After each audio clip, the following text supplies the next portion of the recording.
제가 종종 좋아하는 그림 가운데 하나, 여러분이 아마 노르웨이 화가 뭉크라는 화가 아실 것입니다. 그분이 그린 그림 중에 더 스크림이라고 붙여진 제목이 이렇게 붙여져 있습니다. 아마 밑에는 사람입니다. 사람 얼굴 이렇게 귀를 감싸고 외치는 크게 그냥 그런 모습을 그린 인물입니다. 저 그림 속의 주인공의 지금 상태는 정신적인 상황은 극도의 불안감, 공포감, 두려움 때문에 이렇게 이제 외치는 것이죠. 오늘 우리가 흔히 듣는 의학 용어 가운데 여러 가지 단어들이 있지만 자주 듣는 단어가 불안장애라는 말이 있습니다. 저 그림 속에 나와 있는 저 인물의 지금 상황이 그런 상황을 묘사하고 있는 그림입니다.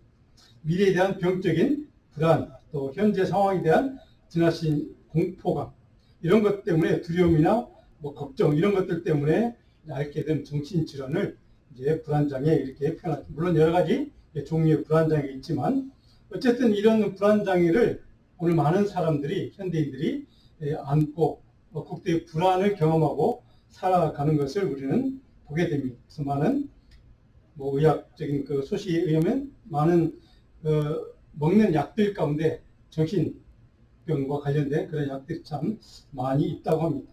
그만큼 사람들이 불안한 시대를 살아가고 있다는 것이죠. 왜 그럴까요? 미래에 대해서 신뢰하거나 의지할 만한 대상이 그들이 찾지를 못했기 때문에, 그래서 불안하고 그 염려가 되니까 이제 그런 불안 장애를 안고 살아가는 삶의 모습을 우리가 볼 수 있다는 겁니다. 자, 퍼거슨이라는 분이 쓴 글 가운데 불안의 원인을 이렇게 진단했습니다. 같이 읽어볼까요? 우리의 삶을 하나님 아버지의 손에서 빼앗아 자신의 통제하에 두고 싶을 때에 우리는 불안에 사로잡혀 있음을 알게 됩니다. 그리스도인의 시각에서 보면 불안 장애를 앓게 된 가장 근본적인 이유가 바로 이거라는 겁니다. 하나님 아버지의 손에 모든 것을 맡기지 못하고 모든 내 인생의 삶의 모든 것들을 내가 주관하고 싶어서, 내가 통제하고 싶어서, 내가 다스리고 싶어서, 잘못 말하면 내 마음대로 하고 싶어하는 그 순간 우리는 불안에 휩싸이게 된다 하는 것입니다. 우리가 삶에서 배우는 교훈들이 있습니다. 살아오면서 배우는 교훈 가운데 하나가 우리 인생의 중요한 것은 얼마나 많이 얻고 소유하는가 하는 것보다는 내가 갖고 싶은 것들 가운데 얼마나 많은 것을 버릴 수 있는가, 포기할 수 있는가, 이런 것을 배우는 게 참 중요하다 하는 것을 우리는 살면서 느끼게 됩니다. 삶의 모든 것을 자신의 통제 아래 두고 자기가 모든 것을 컨트롤하려고 하는 그런 욕심으로 삶을 사는 사람들, 자신이 모든 것을 전적으로 짊어지고 책임지려 하는 그런 태도로 살면 그 사람의 인생은 참 힘들고 고달프고 불안할 수밖에 없습니다. 우리 그리스도인의 삶에도 마찬가지입니다. 인생의 많은 것들을 내려놓고 살면 잃는 것이 아니라 오히려 더 많은 것을 얻는 기회가 될 수 있다는 것이 성경적인 가르침이고 시각이기도 합니다. 이 세상에 속한 것들에 대한 소유 욕망을 포기하고 하나님께 속한 것을 얻고 그리고 그것으로 만족하고 살아갈 수 있다면 형통하는 삶을 우리는 누릴 수 있을 텐데 그것이 어렵습니다. 오늘 본문에 읽지 않았지만 2장 1절 5절 단락에서 바울은 하나님의 지혜와 인간의 지혜가 무엇이 다른가를 다루고 있습니다. 바울은 자신이 직접 인격적으로 만났던, 체험했던 십자가에 달리시고 부활하신 그 예수 그리스도, 그분이 참된 하나님의 지혜고 나는 오직 이 지혜만 믿고 의지하고 선포한다고 그는 강조하고 있습니다. 그는 우리가 잘 아는 것처럼 유대교사에서 종교 지도자의 율법 전문가입니다.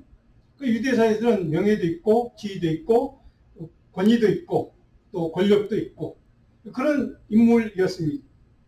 그가 가진 세상의 높은 학문적인 지식과 지혜를 주님을 만난 이후 다 포기하고 오직 한 가지 하나님의 지혜만 알고 믿고 의지하기로 결단한 이후 그는 세상에 속한 많은 것들을 포기할 수 있었고 오직 하나님께 속한 것만 나는 추구하겠다.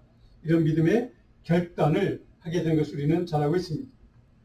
자, 그런데 오늘 본문 6절로부터 16절까지 바울은 고린도 교회 성도들에게 그가 저는 하나님의 지혜, 그것이 구체적으로 우리 삶 가운데 어떻게 역사하는 것을, 어떤 역할을 하는 것을 우리에게 자세하게 가르쳐주고 있습니다. 우리가 지금 살아가는 이 시대, 수많은 사람들에게 불안과 염려, 걱정으로 가득하게 만드는 그런 세상을 우리가 살아가고 있지만, 하나님의 지혜, 영원 불변한 진리의 말씀이 믿어지지도 않고 하나님 중심의 성경적 세계관이 무시받고 또 도전받는 영적 위기의 시대를 우리가 살아가고 있지만, 그런 이유 때문에 많은 사람들은 확고하게 믿고 의지할 것이 없어서 여러 가지 삶의 문제들 때문에 불안해하고 걱정하고 염려하고, 그래서 불안장애를 앓고 살아가는 그런 시대를 우리는 살아가고 있지만, 이런 불안한 시대에 우리는, 예수 믿는 사람들, 하나님의 사람들은, 저와 여러분은 우리가 온전히 믿고 의지할 수 있는 그것은 무엇일까? 오늘 이 주제로 다시 한번 우리가 좀 묵상을 해보려고 합니다. 물론 저와 여러분들은 그 해답을 이미 잘 알고 있습니다. 영원히 변함없는 진리, 하나님의 지혜, 그리스도의 복음을 붙들고 사는 것, 이것이 그 해답인 것을 우리는 잘 알고 있습니다. 자, 그렇다면 복음에 따라 살기 위해서 우리에게 어떤 영적인 지혜가 필요한가? 그리스도의 신앙생활에서 저와 여러분, 우리 지금 매일매일 살아가는 우리 신앙생활 가운데 하나님의 지혜는 구체적으로 어떤 역할을 하는가? 그것은 우리에게 어떤 삶의 길라잡이를 해주는가 하는 것을 오늘 말씀을 통해 몇 가지 나누어 살펴보려고 합니다. 자, 그래서 첫 번째로 하나님의 지혜란 십자가에 달리신 영광의 주를 예비하고 경배하는 능력입니다.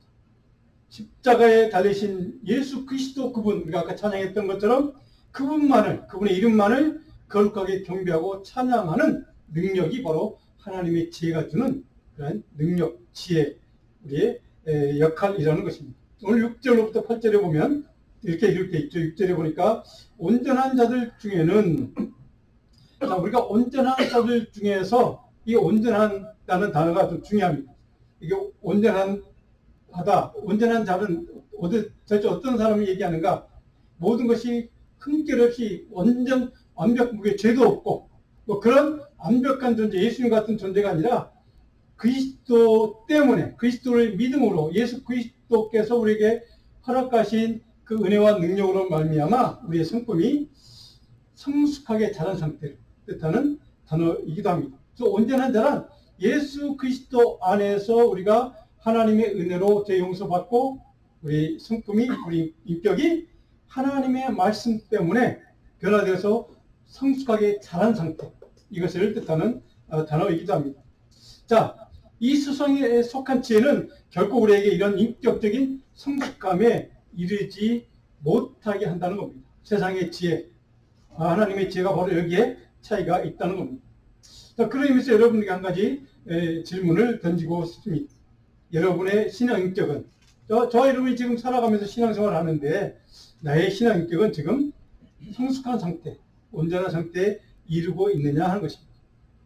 자, 이것을 우리가 먼저 오늘 생각을 좀 봐야 합니다. 그래서 오늘 6절에 있는 것처럼 온전한 자들 중에서 말하는 것이 바로 지혜라는 겁니다. 자, 온전한 자들이 말하는 지혜는 곧 세상의 지혜가 아니라 하나님의 지혜다 하는 것을 바울은 우리에게 가르쳐줍니다. 그러니까 온전한 사람, 인격이 성장하고 성숙된 사람이 입에서 선포하는 말씀은 바로 하나님의 지혜 연다는 것이죠. 그러니까 하나님의 지혜를 말하고 이해하고 믿고 의지하고 선포할 수 있는 존재는 바로 그런 하나님의 사람, 바로 그것을 우리에게 가르쳐주고 있습니다. 오늘 그런 의미에서 저와 여러분들이 우리가 신앙생활을 매일매일 해나가는 바로 이 시대에 살아가는 저와 여러분들에게 우리 신앙 인격이 조금씩 한 걸음 한 걸음 성숙하게 성장하도록 하나님의 은혜와 성령의 능력을 도와달라고 우리가 좀 기도할 수 있기를 바랍니다. 자, 그런 의미에서 성숙하고 온전한 하나님의 사람들이 말하는 지혜는 그러면 구체적으로 무엇을 뜻하는가? 실제로 보니까 오직 우리는 그 성숙한 사람은 하나님의 지혜를 말하는 것이라고 얘기합니다. 자, 그런데 그 하나님의 지혜는 하나님 우리의 영광을 위하여 만세전에 미리 정하신 것이 우리 믿음의 사람에게 주시는 하나님의 지혜다 하는 겁니다. 하나님의 지혜란 만세전에 이미 하나님의 백성들인 저와 여러분이 주시기 위해서 하나님이 그때 이미 결정하시고 섭리하신 바로 그것을 우리에게 주신 것이라는 뜻입니다. 그것이 하나님의 지혜라는 것입니다. 그런 의미에서 하나님의 지혜는 예수 그리스도, 바로 그분에 관한 복음, 그분의 말씀, 바로 우리가 잘 아는 십자가에 달리신 예수 그리스도를 뜻하는 단어이기도 합니다. 그래서 하나님의 지혜는 바로 오늘 저와 여러분들의 삶에 있어서, 신앙생활에 있어서 가장 중요한, 우리가 반드시 붙들어야 될 그러한 요소인 것을 우리는 여기서 깨닫게 됩니다. 자, 그런 의미에서 야고보서 3장 17절에 보면 하나님의 지혜를 따라 사는 삶이란 도대체 무엇을 믿고 무엇을 의지하고 사는 삶인가, 어떻게 사는 삶인가 하는 것을 우리에게 야고보서는 이렇게 가르쳐 줍니다. 같이 한번 읽어볼까요? 오직 이로부터 난 지혜는 성결하고 다음에 합감하고 첫째 관여하고 양순하며 긍휼과 선한 열매가 가득하고 평경과 거짓이 없나니, 바로 이것이 하나님의 지혜를 받은 사람들의 삶의 태도요, 모습이요, 삶의 목표여야 한다는 겁니다.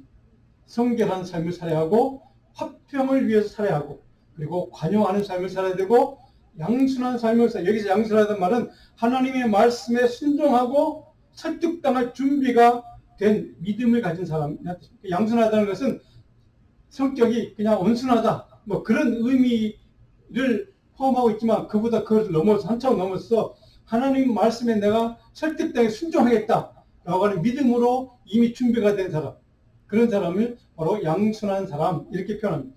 양순하고 긍휼과 선한 열매가 가득하고 평경과 거짓이었나니, 이게 선한 열매라는 단어, 우리가 잘 아는 단어이기도 합니다. 선한 열매란 성령의 열매를 뜻하기도 하지만, 여기서 선한 열매란 믿음으로 영원한 하나님의 진리에 순종함을 통해서 우리가 하나님에게 받는 생명의 능력이 내 안에 살아 역사하는 그것 때문에 맺는 열매, 그 선한 열매, 하나님이 주시는 성품을 뜻하는 단어이기도 합니다. 이 선한 열매가 가득한 것, 그리고 평경과 거짓이 없는 삶을 사는 것이 바로 하나님의 지혜를 따라 사는 삶이어야 한다는 것입니다. 그 그리스도의 삶이란 바로 하나님의 지혜에 따라 사는 삶인데, 바로 야고보는 그 하나님의 지혜를 이렇게 우리에게 설명을 해주고 있습니다. 자, 그렇다면 여기에서 바울이 강조하고 있는 것은 무엇일까요? 하나님의 지혜란 이 세상의 그 어떤 지혜도 질적으로 다른, 차원이 다른 지혜라는 것을 우리에게 말씀하고 있습니다. 그런데 이 하나님의 지혜를 우리에게 주신 이유, 그것은 신앙 공동체를 이루는 데 필요한 신앙의 인격과 신실한 성도가 품어야 될 성품을 뜻하는, 다음 주에 우리가 살펴보게 되겠지만, 바로 이 하나님의 지혜를 우리 신앙인들에게, 신앙의 공동체 교회에게 주신 이유는 바로 우리가 신앙 공동체를 이루기 위해서 우리 한 분 한 분이, 한 영혼 한 영혼이 신앙 인격과 신실한 성품을 가져야 되고, 그것을 통해서, 그것을 품으로 해서 하나님의 신앙의 공동체를 이루어갈 수 있도록 주시는 하나님의 능력이기도 합니다.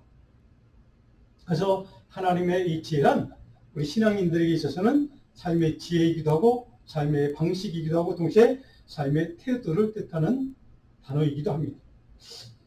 제가 이 말씀에 의지해서 바라기는, 저와 여러분 모두가 이 하나님의 지혜에 따라 살아감을 통해서 나를 구원하게 오신, 십자가에 달려 나를 위해 죽어주신 그 지혜의 근원이신 예수 그리스도, 그분의 영광을 위해서 신실하게 살아가는 하나님의 백성들 다 될 수 있기를 간절히 소원합니다.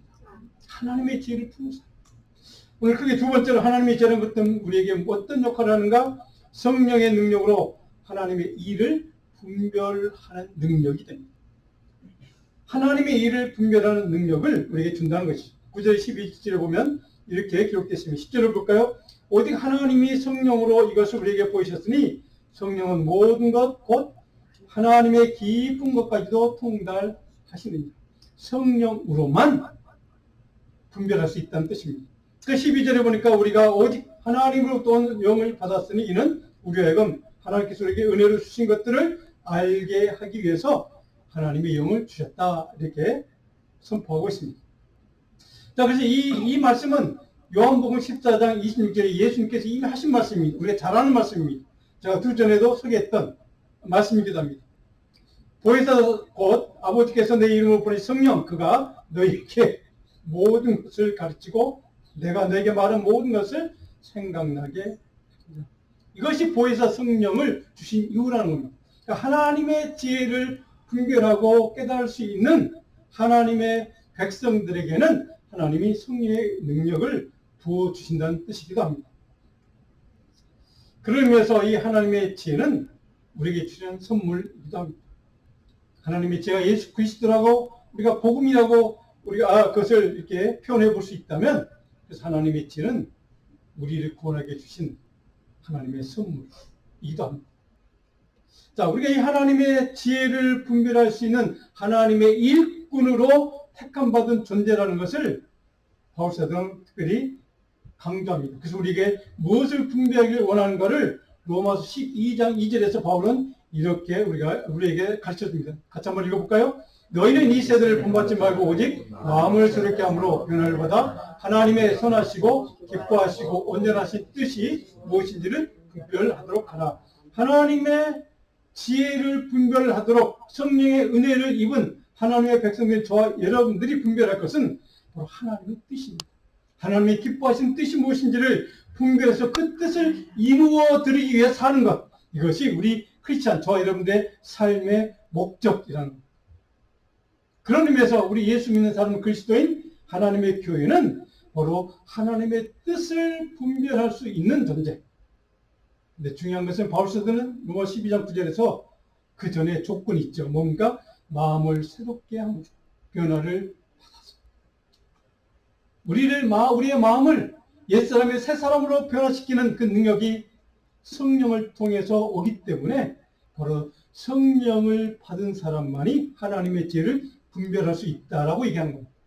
그래서 하나님의 사람들은 하나님의 영, 성령의 능력과 은혜를 입고 그것을 통해서 하나님의 뜻을 분별하고 그래서 하나님의 지혜에 따라 살 수 있는 그런 하나님의 사람이 되는 것, 이것이 신앙생활의 가장 근본적인 기본적인 중요한 요소들이기도 합니다.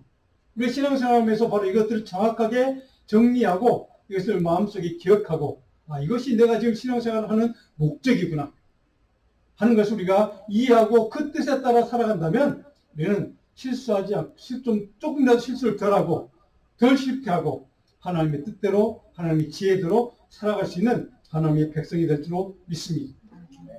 자, 그렇다면 하나님의 지혜란 세 번째는 무엇인가? 오늘 성경 말씀은 바울사도는 이렇게 선포하죠. 그리스도의 마음을 품고 성령으로 살게 하는 능력이 바로 하나님의 지혜랍니다. 그리스도의 마음을 품는 것. 자, 하나님의 지혜를 품은 사람은 그리스도의 마음을 품을 수밖에 없다는 겁니다. 왜요? 하나님의 지혜가 곧 예수 그리스도이기 때문에. 그 예수 그리스도가 십자가에서 피 흘려서 보혈을 흘려주시고 우리를 구원하신, 그래서 영원한 생명을 주시고 이 땅에 다시 오셔서 우리 심판하시고 영원한 하나님의 나라에 들어가는 그런 은혜를 주시는, 생명의 능력을 주시는 그런 그리스도의 마음, 이것을 우리에게 품게 하고 성령의 은혜를 통해서 살아가도록 만들어주는 그 근본적인 동기가 무엇이냐, 동력이 무엇이냐, 바로 하나님의 지혜라는 겁니다. 오늘 13절을 보면 이렇게 기록되십니다. 우리가 이것을 말하거니와 오직 성령께서 가르치신 것으로, 오직 성령께서 가르쳐 주신 것, 하나님의 지혜, 영적인 일은 영적인 것으로만 분별할 수 있기 때문에 그렇습니다. 그래서 우리 예수 믿는 사람들은, 하나님의 사람들은 다 영의 사람들입니다. 하나님의 지혜를 품은 사람들입니다.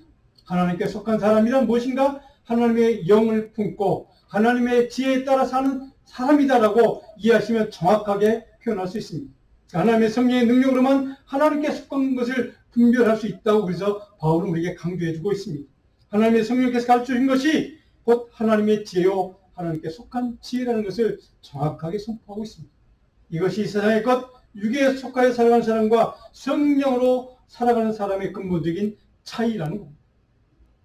영적으로 분별할 수 있도록 하나님께서 우리 보혜사를 보내주셔서 그것을 통해서 하나님의 지혜를 분별할 수 있도록 도와주는 그 하나님의 은혜 때문에, 하나님의 도심 때문에, 하나님의 능력 때문에 오늘 우리가 하나님의 지혜에 따라 살아갈 수 있고, 하나님의 영에 따라 그 능력으로 하나님의 뜻을 분별하고 그 뜻을 위하여 주님의 영광을 위해서 살아갈 수 있게 된다는 뜻이기도 합니다.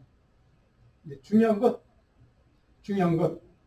하나님의 지혜를 분별할 수 있는 하나님의 성령의 능력을 받은 사람은 도대체 어떤 사람입니까? 오늘 16절 마지막에 그러나 신령한 우리가, 15절에 신령한이라는 단어가 있습니다. 그 신령한 단어를 여기다 붙여보면 신령한 우리가 하나님의 영과 하나님의 지혜를 품은 신령한 저와 여러분들이, 하나님의 사람들, 교회가 그리스도의 마음을 가졌다. 이 그리스도의 마음을 품었기 때문에 하나님의 능력을 받은 사람이고, 하나님의 지혜를 따라 사는 사람이고, 하나님의 뜻을 분별하고 뜻을 위해 살 수 있는 존재가 되었다는 뜻이기도 합니다. 사랑하는 성도 여러분, 이 그리스도의 마음을 가졌다는 것, 우리 이 단어를 자주 씁니다. 편하게 표현합니다. 이 그리스도의 마음이다. 십자가를 지는 겁니다. 나를 죽이고 주를 위해서, 누군가를 위해서 희생하는 겁니다. 그리스도의 마음이라 주님처럼 나를 포기하고 하나님의 말씀, 생명의 말씀에 온전히 따라 순종하는 삶을 사는 겁니다. 그것을 의미하는 게 바로 그리스도의 마음입니다. 그리스도의 마음을 품은 사람이라 바로 이런 삶을 살겠다고 결단한 사람. 그래서 그리스도의 마음을 품은 사람들은 신령한 사람이라고, 영적인 사람이라고, 하나님의 지혜를 따르는 사람이라고, 하나님의 은혜와 능력을 품은 사람이라고, 성령을 품은 사람이 이렇게 표현하는 겁니다. 신령한 자는 곧 그리스도의 마음, 주님의 은혜, 사랑, 긍휼을 소유한 사람입니다. 주의 마음을 가진 자가 곧 하나님의 지혜를 얻은 사람이기 때문에 이렇게 바울은 표현하는 겁니다. 성령의 능력을 가진 사람만이 하나님이 계시는 지혜와 십자가에 대신 그리스도의 마음을 품고 살아갈 수 있기 때문에 바울은 이렇게 표현하는 겁니다. 그 사람만 십자가에 그리스도의 사랑과 긍휼과 은혜의 마음을 품고 이웃과 세상을 섬길 수 있기 때문에, 그런 까닭에 저와 여러분, 그리스도의 사람, 하나님의 사람은 하나님의 지혜인 그리스도의 마음을 품고 하나님의 사람으로 살아가야 한다는 사명을 말하고 있는 겁니다. 사랑하는 성도 여러분, 하나님께 속한 하나님의 것을 온전히 분별하고 하나님 일을 위해서 살아가는 삶이 저와 여러분의 남은 인생이 되기를 주님의 이름으로 축원합니다. 하나님의 것을 분별하고 하나님을 위해서 살아갈 수 있는 하나님의 지혜로 채워진 사람, 저는 그것이 저와 여러분, 우리 자녀들의 삶이 되기를 간절히 소원합니다. 그럼 우리가 어떻게 그런 삶이 가능할까? 우리의 능력으로 가능할까? 오늘 구약 소선지자 가운데 한 명인 에스라라는 선지자를 좀 소개하려고 합니다. 에스라서 7장 1절로 쭉 에스라에 대해서 설명을 하고 있습니다. 근데 에스라 7장 1절에 보면 그 시대가 언제냐 이렇게 되어 있습니다. 바사왕 아닥사스다 왕 때라고 얘기합니다. 그러니까 이스라엘 백성이 바빌론 포로 70년 포로 생활을 하다가 해방이 됐습니다. 이 바사왕이라고 하는 그 고레스 왕이라는 사람의 칙령 때문에 해방됐고, 이제 시대가 조금 지나서 기원전 445년쯤에 이제 에스라라는 인물이 등장합니다. 그는 바벨론 포로 잡혀갔다가 그 후손으로 이제 자기 조국 이스라엘 땅으로 돌아옵니다. 그가 돌아온 이유는 딱 한 가지입니다.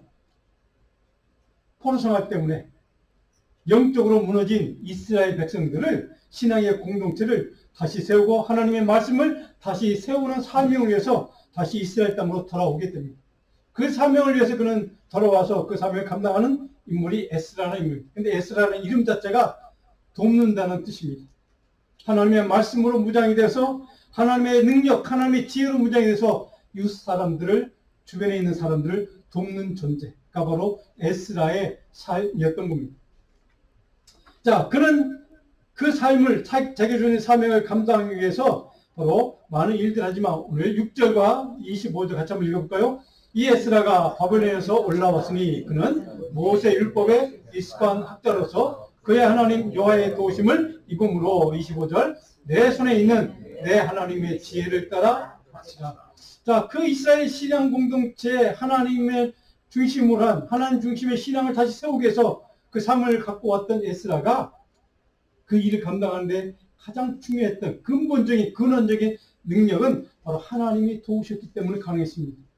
그러니까 하나님의 도우심 때문에 가능했던 그 일, 그 하나님의 도우심은 어디에서 왔는가? 그것이 바로 내 하나님의 지혜를 따라 하나님의 지혜를 의지했기 때문에, 하나님의 지혜에 순종했기 때문에, 하나님의 지혜에 따라 사는 삶을 결단했기 때문에, 바로 에스라가 이스라엘 신앙 공동체 무너졌던 이스라엘 백성들의 신앙의 그런 그 토대를 다시 세우고 하나님 중심의 말씀 중심의 신앙을 다시 회복하는 인물로 사용되었던 인물이 바로 에스라였던 그의 삶이었던 겁니다. 사랑하는 성도 여러분, 이 시대, 우리가 사는 이 시대는 제가 처음 말씀드린 것처럼 불안의 시대입니다. 많은 인생의 장애물과 어려움과 문제들이 우리를 불안케 합니다. 염려하게 합니다. 하나님의 말씀을 붙들고 살고 그 말씀에 따라서 좀 순종하는 삶을 살고 싶은데 우리의 주변의 여건들이, 우리 삶의 여러 가지 환경들이 우리를 그렇게 내버려두지 않습니다. 어떤 사람을 통해, 누군가를 통해서, 사건을 통해 우리를 불안하게 만듭니다. 저는 금요일 있었던 거의 전 세계적으로 인터넷, 그 IT 세대, 인터넷 세대에 있는 이 시대 전체가 순간적으로 마비되는, 그 때문에 많은 사람들이 두려워하고 염려하고 근심하고 불안해하는 이 시대를 살아간 저와 여러분들에게 바로 에스라처럼 하나님의 은혜와 도우심을 받고 하나님의 지혜에 따라서 이 세상을 하나님의 말씀을 중심으로 살아가는, 그래서 우리를 어떤 것이 불안케 하고 염려케 한다 할지라도 결코 두려워하거나 불안해하거나 걱정하지 않고 이제 하나님의 지혜에 따라 담대하게 하나님의 말씀에 하나님의 그 뜻을 이루어가는 일에 우리가 귀하게 쓰임받는 하나님의 백성들 되시기를 간절히 축복합니다. 사랑하는 성도 여러분, 이 시대 우리가 의지할 수 있는 것이 있다면 에스라처럼 하나님의 지혜, 하나님의 말씀, 예수 그리스도, 그분의 은혜와 능력과 그분의 사랑을 의지하는 것만 우리가 유일하게 불안을, 염려를, 걱정을 극복할 수 있는 능력인 것을, 원천인 것을 믿으십시다. 그래서 그 능력 때문에, 하나님의 지혜 때문에 저와 여러분의 삶이 하나님 앞에서 착하고 정말 충성된 종으로 하나님께 칭찬받는 그런 복된 그리스도의 삶을 살 수 있는 우리 모두가 되기를 주님으로 축원합니다. 기도하겠습니다.